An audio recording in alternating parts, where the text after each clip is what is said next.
好吧，有一个叫做 TPOC 的民调了哈，叫做什么台湾议题研究中心哦，他说呢，国民党跟民进党立委的不满意度破50%，哦，民进党呢不满意度只有41.3%，哦，然后呢，国民党不满意51.3%，民众党的不满意度53.3%，哦，所以你看这不满意都破50%了哦。那另外呢，非常不满意，哦，也将近30%，非常不满意是比较积极的哦。所以国民党呢非常不满28.5%，民主党非常不满29.5%，哦，所以呢，沈伯洋就讲话了，罢免是高度民意，你们不对你们不满意吗？说不要罢免你们，哦，那说呢接近罢免门槛了，哦，就是已经差不多25%嘛，就差不多这个哈，哦。那所以民进党的委员跟议员呢说，我们都力挺大罢免，哦，那因为这是要回应民意。所以我们回应民意啊，服务到底啊。那另外呢，赖清德也说要强化沟通啊。所以昨天行政立法协调会在13号呢，找了8个委员会的召委去沟通啊。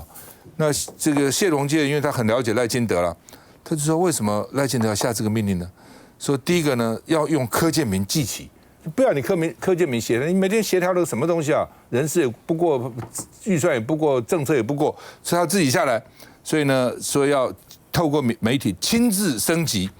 哦，谁才是老大？告诉你。第二个呢是说这个安抚整顿已经濒临崩溃的民进党团，民进党现在很法案通不过，打架以前民进党立法会打架也打不过，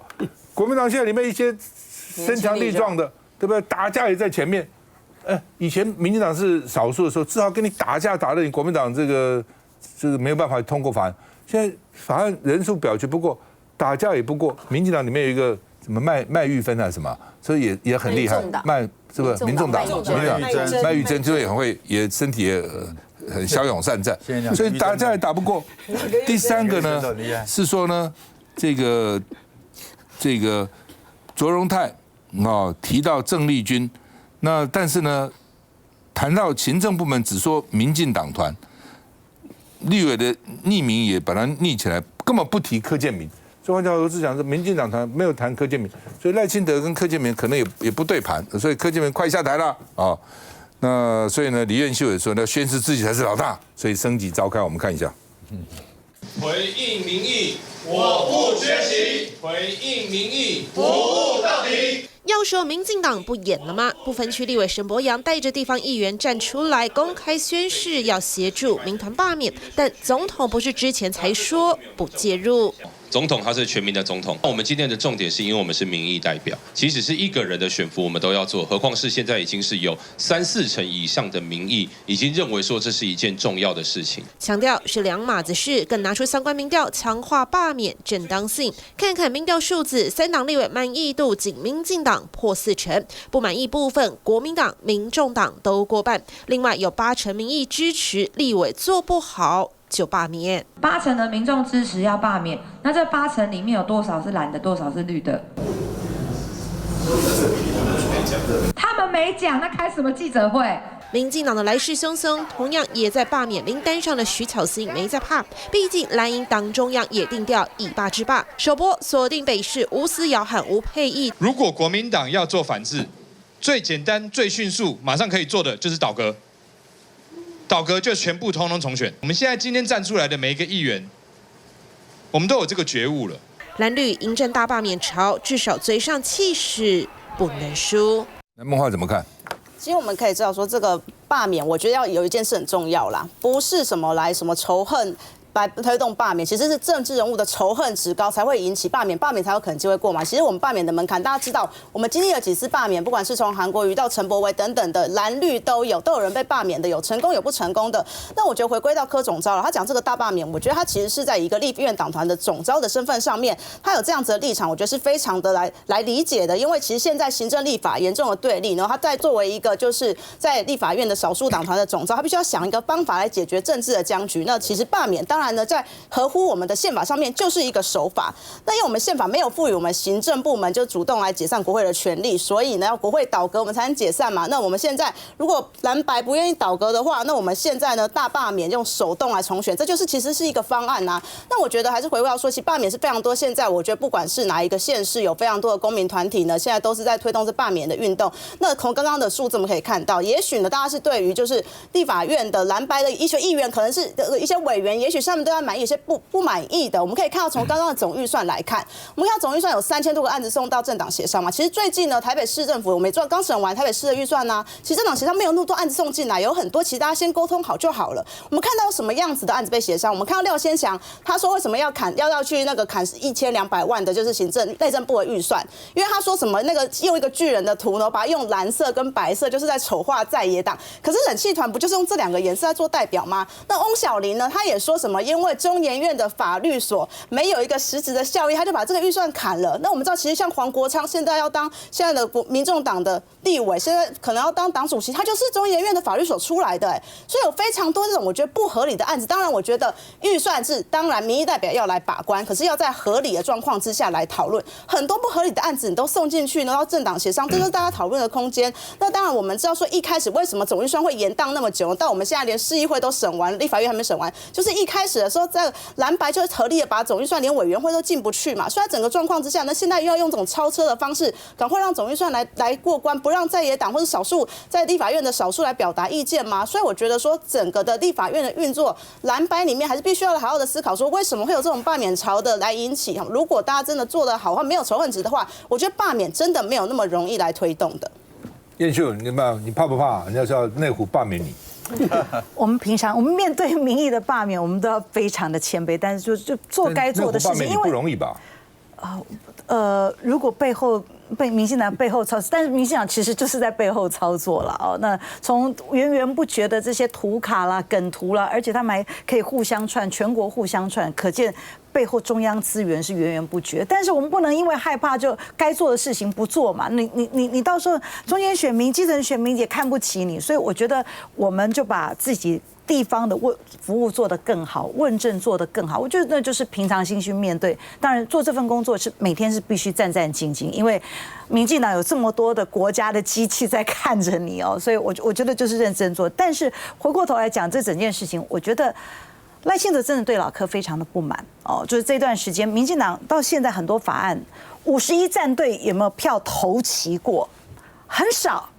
最近不是一个跑票，不是2个跑票，就2个缺席回地方哦，不敢投票。所以我就说赖清德呢，号不出总统府，令不出民进党主席办公室，这是现在赖清德心里其实最大的危机感，所以他才要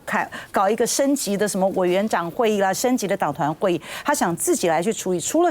后续可能杀一儆猴，把这个行政团队一盘散沙，这个在过年期间可能换掉1、2个之外，他要重整整个团队。那搞罢免其实就是凸显出民进党现在内政做不好最具体的焦点。那他要强调说，我才是老大，因为2026我没有处理好，可能民进党的派系马上在中常会马上投票，可能就赖清德可能就被拉下来。我觉得这个大罢免由老柯的嘴巴里面喊出来哦，可以表示说他非常的一个焦虑哦。当然，你看他过去在这个立法院这么久，是我们最资深的，他过去可以用很多政治的方法来做一个处理。我也不能够理解他为什么在受伤完之后，他完全都是用非常直冲撞的方式，然后在每个委员会里面，这个就站出来，然后就是滔滔不绝。你知道他从盘古开天开始讲起，你知道吗？然后每个人就必须要忍受非常久。然后对于实质的这个沟通，我也认为委员会如果好好来，而且是直播，你去看直播就会知道，他真的就是在卖老，把他过去的历史不断的在重复。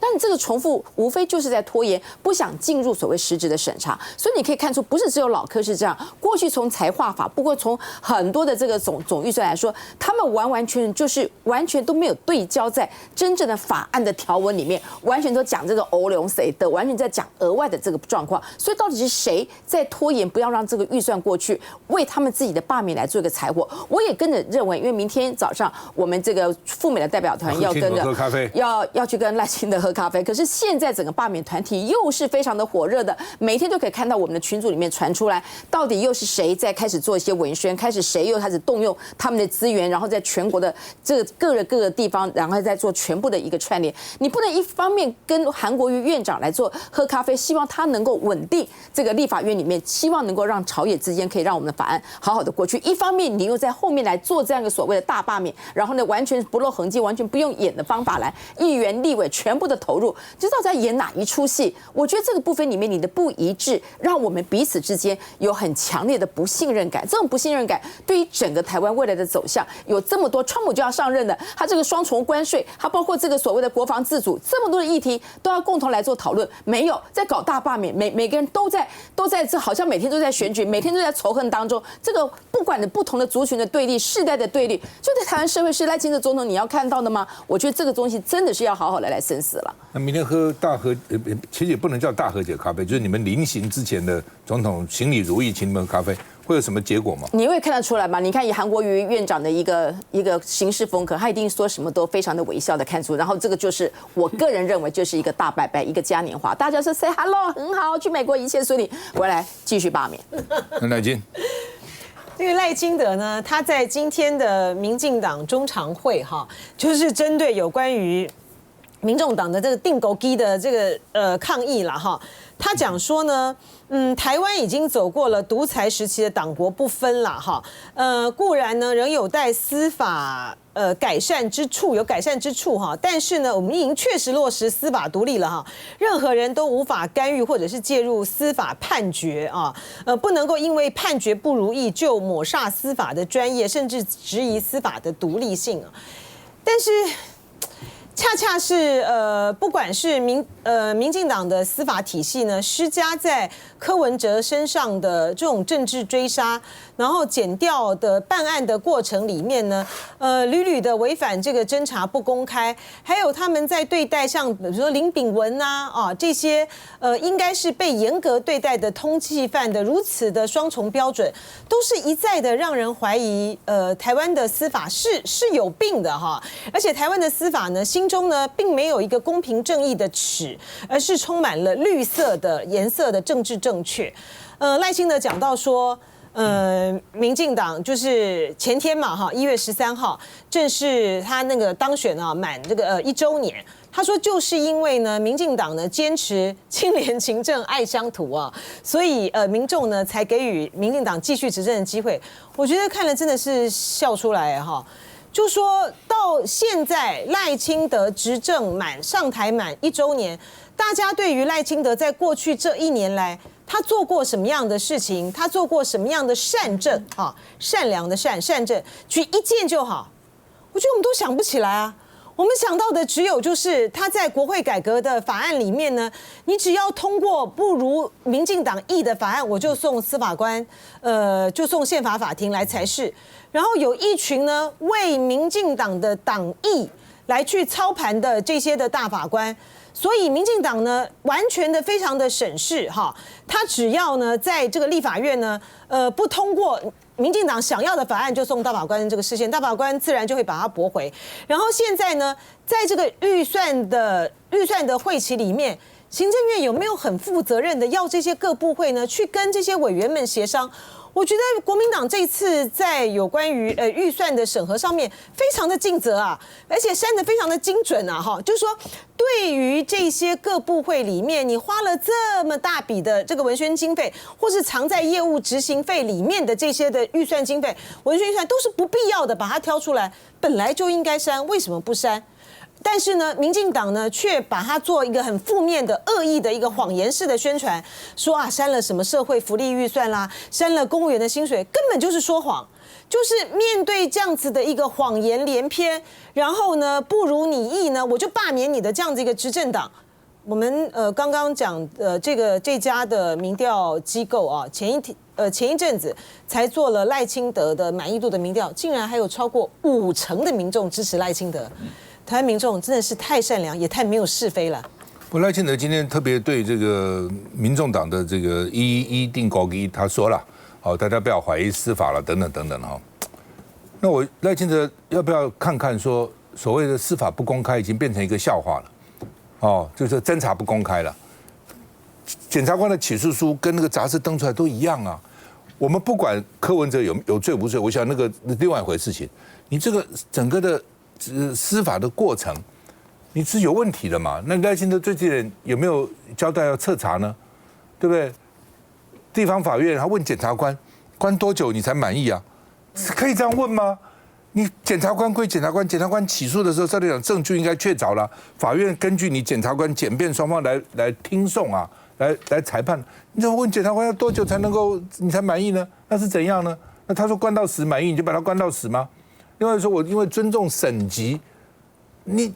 地方法有地方法的权责，高等法院高等法院的权责，你就会说我尊重他，怕他一直发挥，我只好这算了，为了省事就把柯文哲压起来，这已经违反检审分立，违反司法独立的原则。赖清德没有看到吗？可以这样子吗？休息一下再回来。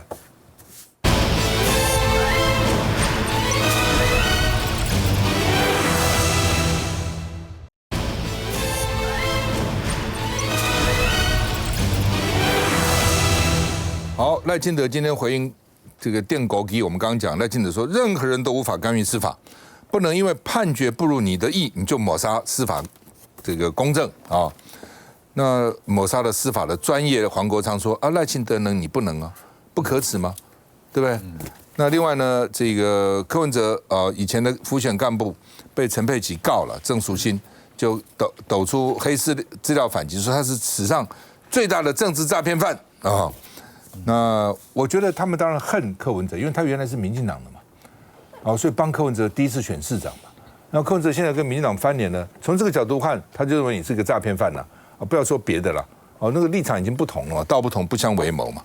徐巧芯说，亲密跟这个赖清德熟识的人说呢，赖清德开心死了，因为柯文哲被羁押，这为最大的隐忧都关起来了，很开心开心死了但是林楚莹就说，徐巧芯，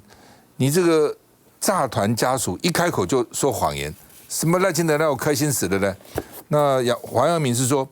不见得合理，因为呢对赖清德反而不利啊。你现在把他关起来以后，那个民众党没有人变成国民党跟民进党对拼所以这样的话，这个民进党是不是一定赢？不一定所以赖清德是不是很高兴柯文哲被关了？也不一定我们看一下。我先前有跟这个某位跟赖姓不是赖姓就赖总统熟识的人士通过电话，然后呢，他跟我的说法是他觉得他个人的看法是赖清德开心死了因为赖清德上任，他觉得第一个目标呢就是要让柯文哲去坐牢他没有在管说民生上面要发展什么样的一个好的议题，他只想着2028他要如何连任。那他觉得2028要连任最好的方式就是直接让这个柯文哲去坐牢，他就没有竞争对手，他2028就可以连任了。来，孙成委怎么看？现在因为我之前做了20年的民调，但是我现在完全看不懂民调，因为很多民调都说民众党现在只剩下5%5%的在这种政治动员的时候，我们1亿的时候应该有10万人，超过10万人一个5%的政党有这样的政治能量吗？而且你去看那个网络上面破100万，柯 P 的那一些都30万、几十万，一个5%的政党，那些人那些是什么世界啊？那么这个世界变得太怪了。你调查你的对象，然后那边显示出来所以啦，现在整个的，就是说这个台湾民众党然后把柯 P 结束掉，把柯 P 关起来，台湾民众党就结束了。那结束了，对民进党都有利。我想这是民进党一开始赖清德一刚上来之后所布下的一个政治策略的局，不合作、不谈判，直接把你歼灭然后我也觉得他也是学尹锡悦，尹锡悦也是在总统大选之后对李在明就用你当市长的时候的贪污案，索取的一样的追杀，好要判的。但是韩国的那个司法还是比较独立了啊，就不是执政者可以完全操作的。不过以现在如果当时他是这样子一个算盘的话，走到现在这个状况，应该是事与愿违。民众党啊，现在越来越讨民进党，本来都还有流动的空间哦，现在几乎已经是铁块啊。铁盘一块的这个，而且所以呢，我想赖清德会更加焦虑，会更加的焦虑哈。玉芳兄，现在只要看民众党何去何从了。第一个，民众党你有没有办法继续茁壮，或是维持现在的盘势？现在大概听说它10%啦，也没有5%了，大概10%。如果能够维持这个，然后接着要看。你这在立法院的合作会不会延续到下一次的选举、立委的选举县市长选举、立委的选举跟总统选举？如果会延续，而且延续是就蓝军跟白军合作协调提名，在不同的地方提名人，那在总统选举的时候尤其是合作。如果是这样子的话，那今天如果民进党原来的构想是要消灭民众党的话，那就适得其反，他没有消灭掉。第二个，他让民众党变得更加的痛恨民进党，那这个蓝白未来的合作的空间就变大，在大选胜利的可能性就变高。但另外一方面，如果说民众党自己就慢慢就这个沉沦下去了内部的整合，现在民众党最大问题是内部的整合了。你要内部当主席人度量要大。我想上次也点了我一下，你越小的党你越不好维持。一个公司大到一个阶段的时候反正没有什么内讧，有内讧也可以用内部资源去摆平。小党没有资源，你斗的时候那就要斗得非常狠，好像大家就是抢1碗饭吃而已。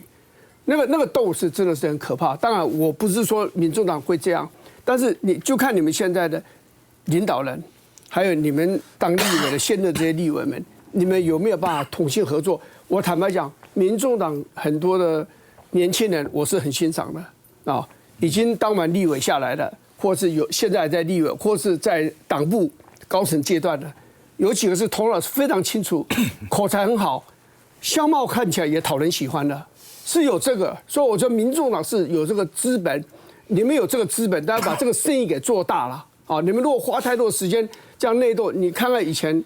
我们实在不愿意讲我这个新党我们都这个有过很深的感情的新党，也这样子。然后你看后来的几个政党不都这样子吗？都这样，最后就烟消云散嘛。所以我是认为，一个桌子要3只脚才会比较平衡啦。我希望看到的社会是比较是多元式的一个社会。我是希望民众党能够生存，能够茁壮大家在这个政治的版图上进行公平的这样的竞争。当然，我现在当然以我的观点，我当然希望说国民党跟民众党在国会要合作，因为这是唯一能够制衡执政者的唯一的力量是在国会嘛。不就是说真的是了就是说你资源越小的团体里面争得越厉害。照理讲说你还没成气候对不对？你照理讲应该是大家这个团结一致但是情况往往不是这样。反而大的比较容易，因为大的反正各有山头嘛，各有资源嘛所以为什么讲说这个吃钱庙小妖风大，不是没有道理。就想一想，这个话很难听了，但想一想知道，你吃钱吃这深，照理讲你多也就算了，你吃这个钱那么多，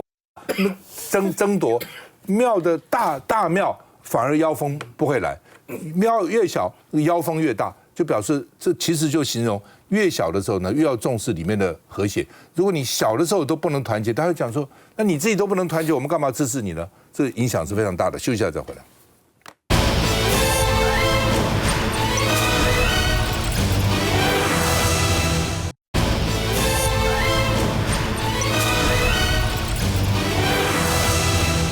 黄国昌要投入民进党主席补选了，他已经决定了，也宣布了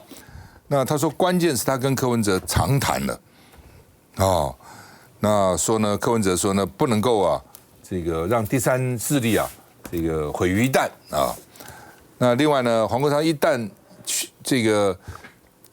要选党主席后呢，第一站就去拜会台北市，他有4个议员嘛，也拜会了议长，哦，然后呢说2026年呢，在6都跟新竹都有党团，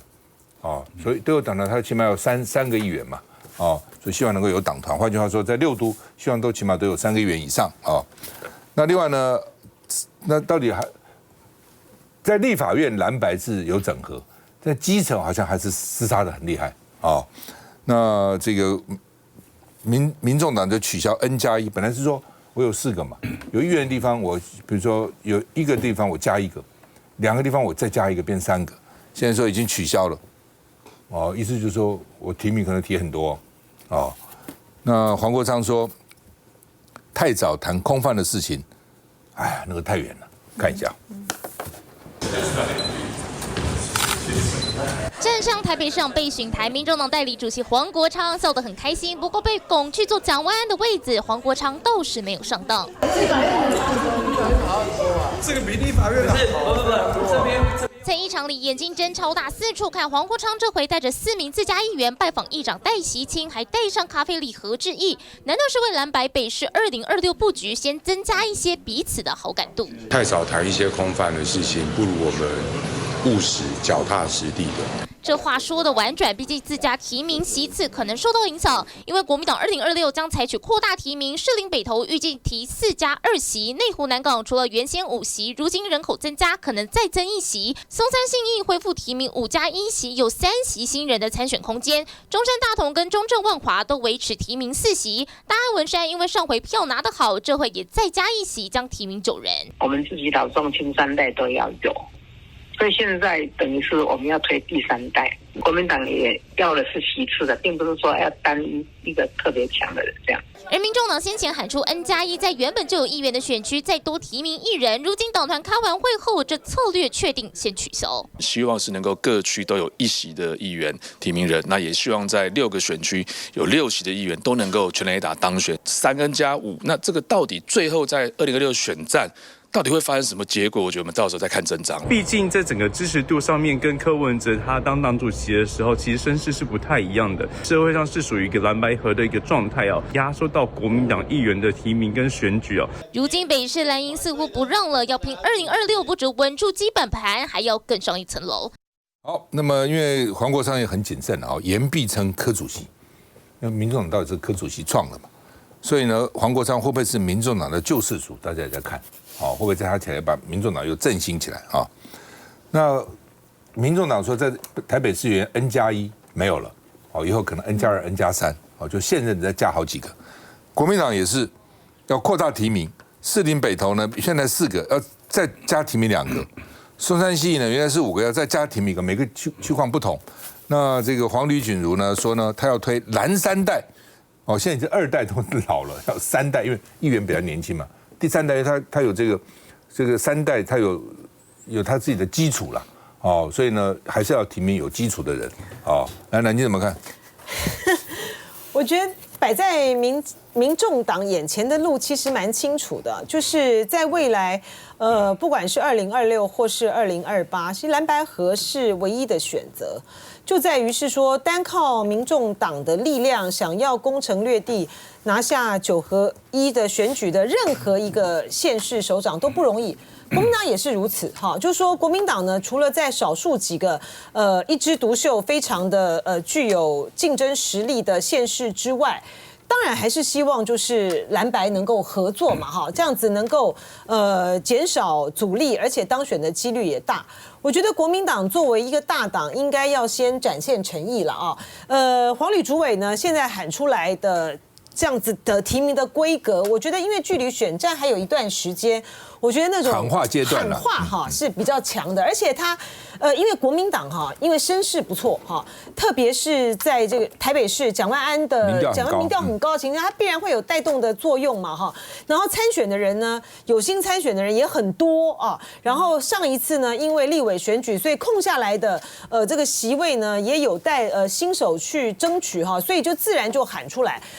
那这样子的话呢，到了在民众党要把民众党加起来布局的情形之下的话，我觉得国民党还是要比较大度一点了哦，从这个大局来着眼。不过有一个迹象呢是蛮耐人寻味的，就在于是1月11号定勾机那天，林涛还有杨志宇啊，就国民党的发言人，他们都代表党中央去出席了会啊。然后林涛呢，也公开的讲，就说过去呢，在这个总统大选的时候的蓝白不合的那一页，好像就已经翻过去了哈。因为林涛是朱立伦的子弟兵啊，所以说是不是有点意在言外哈？是不是朱主席要展开什么样的布局？国民党是今年要选党主席嘛哈，所以这就会牵涉到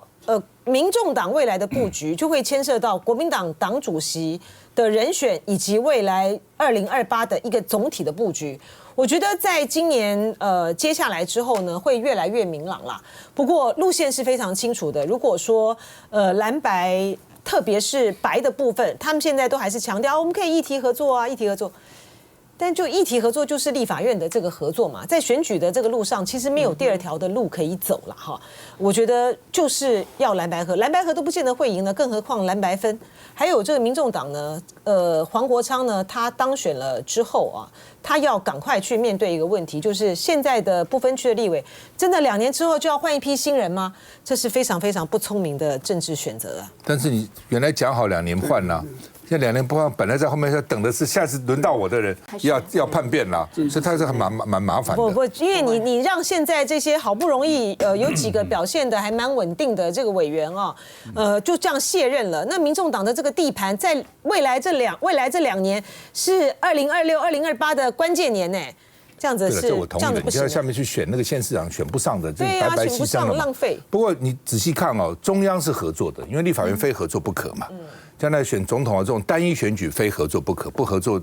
都是很麻烦。总统大选就看得出来啊，你侯友宜加上柯文哲的票已经700多万票啊，远远超过赖清德200万票啊，但是结果怎样？哦，所以基本上你一分裂就是算数了，但是基层还是真的很厉害。哦，所以你看那天他们定国那天，台北市议员国民党去的很少哎。因为市议会它本身还在为了怎么几个专案小组啊，而且因为金华城这个案子都是台北市的嘛，而且现在议员也争得蛮厉害的嘛。孟华怎么看？其实我们可以看到，黄国昌当然要尊重柯主席。现在讲说，民众党呢就是一个一人政党嘛，那柯文哲创的，而且其实呢，到现在为止呢，就是小草们还是呢，就是不觉得柯文哲真的是有任何违法的地方。尽管是我们可以看到朱雅虎那210万已经非常的明确，他就是柯文哲就是有收贿。那我们看到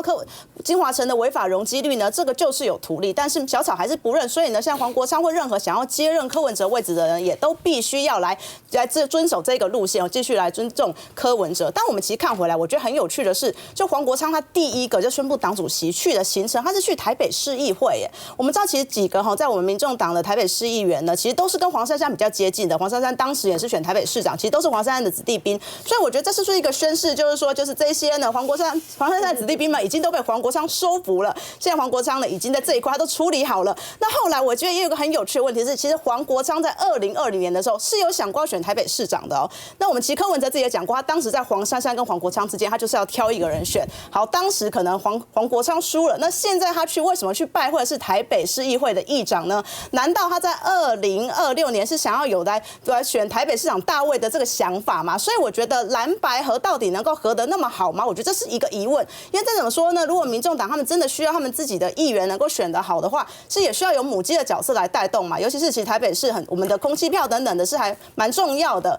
那几个议员呢，其实呢也不是都有地方很强力的那个后援来支持的，对他们来说，其实打这种空气票跟形象很重要的。所以到底需不需要一个母鸡来出来带？那如果是真的蓝白合状况之下，难道就是这些基层的就议员们会被牺牲吗？其实民众党也不希望看到这种状况啊，都喊出说希望台北跟新竹要有党团了。那真的可以那么顺利的在这种2026年的选举蓝白合吗？我觉得还是一个问号。那燕秀因为做过议员、做过立委，怎么看？我觉得在基层议员，因为它是复数区的选举，所以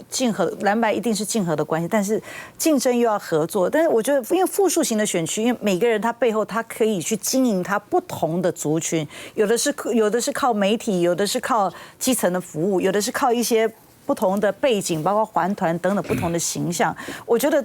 都是兄弟登山各自努力。但是我认为黄国昌的策略目标是非常清楚，他先设定我接下来哪几个选区我要有党团，那就3个人以上都可以有党团，所以他是非常务实的去看待。那但是我觉得过去因为民众党是一个人的政党，接下来我觉得要去思考，如果民众党要永续经营，他必须还是要想办法回归到制度，长期怎么样让这个党持续的壮大为最大目标。那当然对国民党来说，我们今年有党主席的选举，党主席选举之后才有机会讨论到下一个阶段，包括26怎么提名的方式。过去有 N+1， 那今年因为我们很多年轻人上来，每一个区的状况不一样，那对于在这一段时间，包括在有一些副发言人在我们文传会表现的还不错，我们是不是有机会让这些年轻人出来？我们都会有一个比较完整讨论的制度哦。那接下来其实就等下一个阶段持续的沟通谈。那春正兄，民众党到底打算怎样？你来想这个哈。民进党是一个少数政府，世界各国少数政府都会去跟一个小党来联合执政，他就过半数了嘛。民进党为什么付出的代价比较小？对，民党为什么没有选择走这条路？成本不高啊。他为什么没有选择这条？他选择的是，他从选后没有打过一通电话给柯文哲，直接做的一个已经脑袋盘算的是消灭你。为什么要消灭民众党？因为民众党对民进党来讲威胁太大了。上次我们做过品牌调查，民进党的创党当初初期的重要的品牌都跑到民众党来了，所以他为什么不怕国民党？因为国民党就没有这些品牌嘛，他的支持者是不会跑的。民众党几乎吸收了他的主要的核心品牌啊。民进党后来越来越跟早期的国民党一样了。那我说现在国民党很好了啊，就是早期了，我讲的早期，那变成早期的国民党了啊。对。然后呢，所以呢，为什么会歼灭民众啊？所以国民党也要理解这一点。国民党向来都觉得自己的大党不懂得跟人家合作。那这个不要讲说上一次总统大选是也国民党也很硬了，但是我现在想的哈。民众党为什么会民众党产生？上次爆发到300多万票，300多万票，360万票啊，这样子的一个票数26%啊，这一个也是创下。那以现在来讲，我们最近有一个内部民调，因为我们现在不太公布了，我们内部的民调，民众党民调到15%，已经就有15%了哈。那我觉得也不要讲说摇摆嘛，10%到20%这边的摇摆。这会一直存在，那当然会有选举的时候，因为不同的因素，所以呢，国民党应该要体验到一点民党太会，而且会直接直攻国民党的死穴。国民党那个韩国瑜上次的选举500多万票，应该就是国民党在直接单挑当中的最高票了。未来要这样开创跟空间有困难，除非你做了很多其他的改变了啊。以现在的局，所以它需要结合，需要联合。所以为什么就是说2028、2026可能等国民党的主席出来以后，这个要一并去谈呐，要一并去谈才有合作空间呐。没有办法谈的话，也是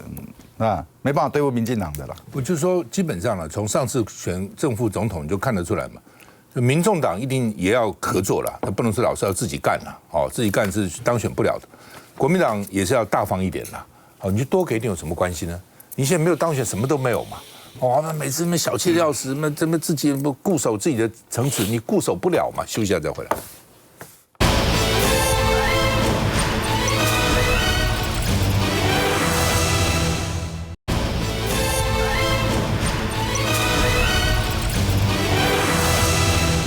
好，大家都会问了说那金华城将来要怎样呢？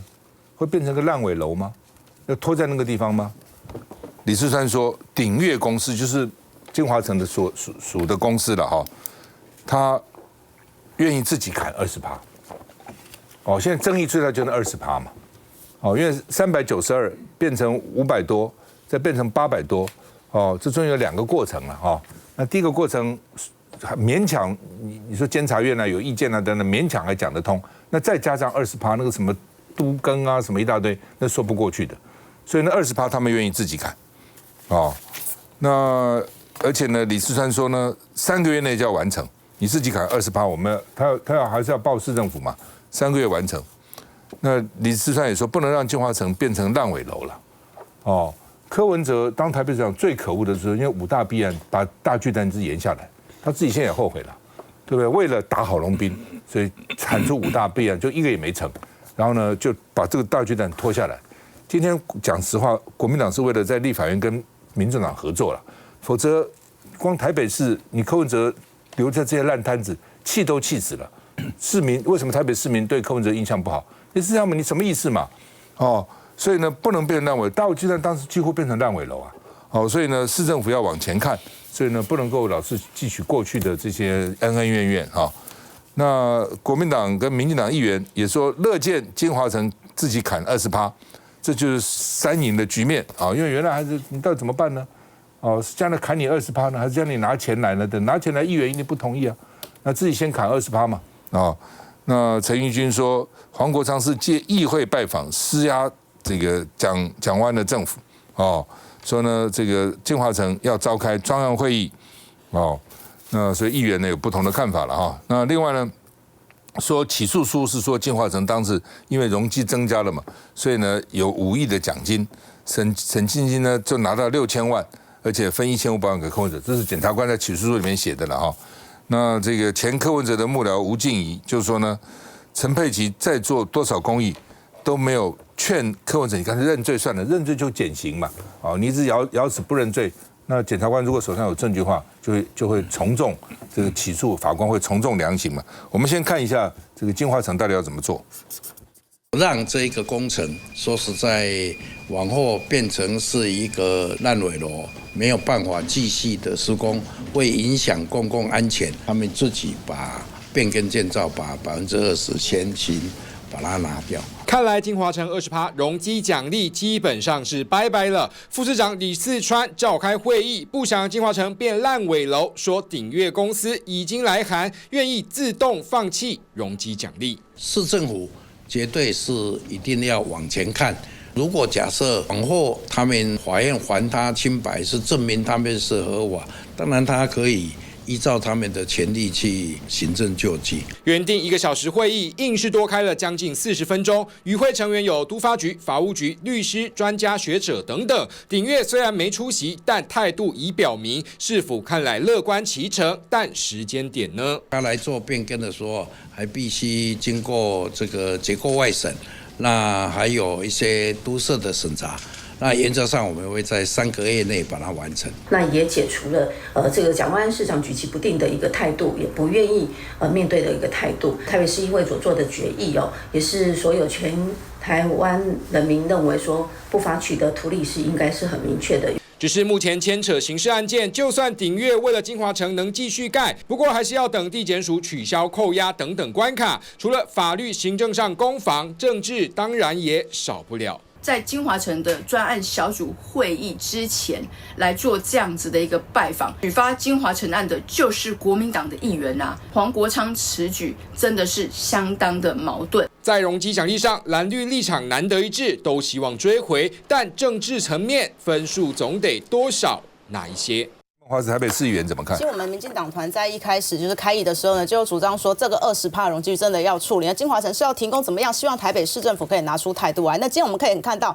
有一个好的结果呢，鼎越呢自己要来变更设计哈。那当然李副市长呢也有说，如果鼎越自己不改呢，也要把它拿掉。但其实我们依据都市计划法，其实台北市政府更早就可以去认定说呢，这20%容积率要不要拿掉？只要他们认为说这20%违法。好，虽然呢拖了一段时间，但我们现在至少看到呢是一个好的结果啊。但是我希望说台北市政府可以更拿出效率来，不要遇到任何的事情，不要有争议的，每次好像都躲起来，不想要来做出一个承诺，然后放着都是议员们去打，和自己却没有拿出一个态度来对任何的案子有一个我觉得明确的态度啦。